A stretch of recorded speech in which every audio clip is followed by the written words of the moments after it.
large amounts of English spoken, particularly in a lot of the smaller shops and cafes. However, the main restaurants and big shops, of course, mostly people speaking English. Also, there's a big difference between the Kazakh-speaking population and the Russian-speaking population here. So Russian really is the dominant language for Almaty. I wish I could speak Russian, but I'm not a linguist, so unfortunately this is not something I'm ever going to be able to learn. Of course you don't need to, but it always helps if you know the local language. No, so I haven't learned yet, but I've started lessons, so I'm trying. Yeah, well, I speak Russian. I actually, I studied Kazakh and I used to speak it, but I'm just way out of practice because I cover all 5 countries of Central Asia.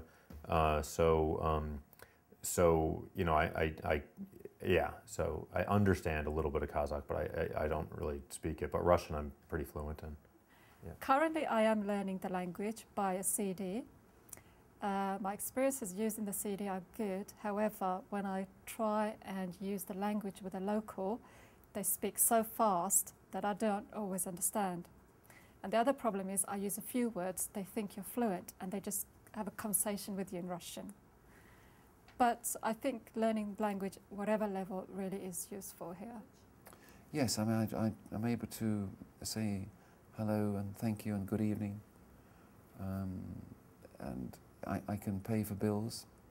I can say I love you in Russian if that's helpful. But I would like to have learnt more Russian and get some understanding of the Kazakh language.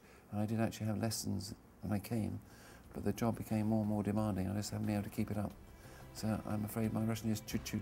Like if you just learn sort of numbers, and if you go to the market and you can understand what they're saying, like the prices, what the prices are, and you can ask them what is the price or whatever.